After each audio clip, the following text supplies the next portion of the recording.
So I'm Rob Burnet. I'm CEO of Shujaaz Inc. And for the last 10 years, we've been developing a massive youth brand focused on 15 to 24-year-olds living in East Africa. Our project, our brand, was a response to an election which failed in Kenya in 2007, where there was a period of several months where we thought there might be civil war. The country came to the edge of collapse. And afterwards, everyone was so relieved, but all the young people who'd gone to fight for what they believed in or what they were told to believe in, they were all returned to the same place where they started.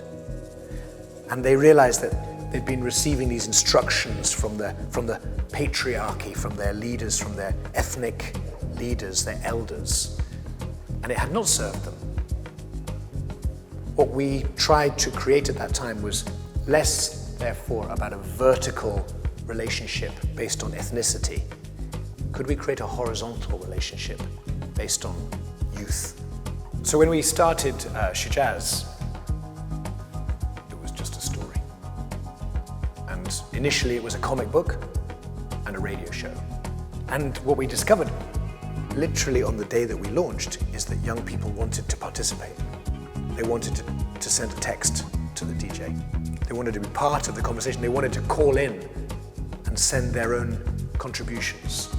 So it became a community. It went beyond just a story to become a mass of people all moving in the same direction.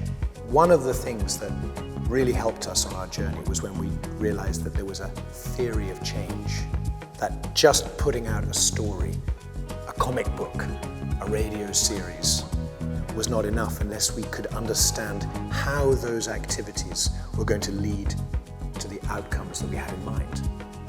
Early on, we realized that the real power of our work is about creating conversation. Because out of a conversation, new habits form, new social norms are created. If we get millions of young people to change the way they behave, we can create new ideas that they all agree with, we can actually change society. I use an example of the way social norms form. You come together maybe at a restaurant with your old school friends, people who you grew up with, people you really trust. And the waiter comes and brings the menu, and one of your friends, he says, "Oh, could I have a look at your vegetarian menu?" "Really? You? Vegetarian? I never thought that could happen." The guy says, "Yeah. I quit eating meat.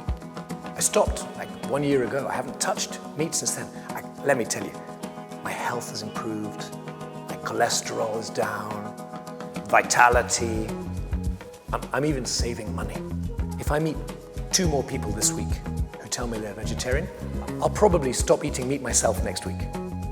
This is how society changes. And it starts with a conversation. If the conversation isn't happening, the change will not happen. We had this idea that we wanted to cause a change in a particular dimension, and we would begin at 0. Let's move our audience from 0. Let's start something that will change the world. But when we went to talk to our audience, we realized they were not at 0. They were way back before that. They were like minus 100. And actually, if we wanted to cause the conversation that we believed could lead to change, we needed to begin in a different place. Let's go back and back and back until everybody agrees with us. And then we can start a conversation. Knowing where that place is enabled us to bring millions more people on the journey with us. And it meant that we had real empathy, real authenticity, because we had tried to figure out where to begin. Now, it led us to another challenge though. How do you measure these invisible things? How do you measure a conversation? The first stuff we did was we looked at text messages. People are writing to us all the time. People are writing to our media channel.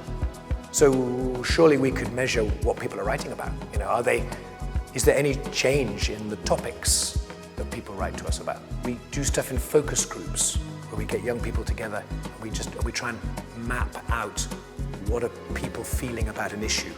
So we started off thinking of ourselves as artists, that that we had an idea for a story that needed to be told.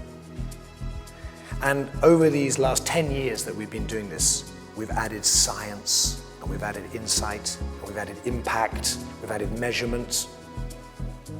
But we're still artists at the far end. We still know that it's the power of the creative process, and it's the power of the story that we tell that leads to the outcomes that we're dreaming of. That's what's unlocked our success. So our power to use art to change the world has come precisely because we started thinking bigger than just as artists.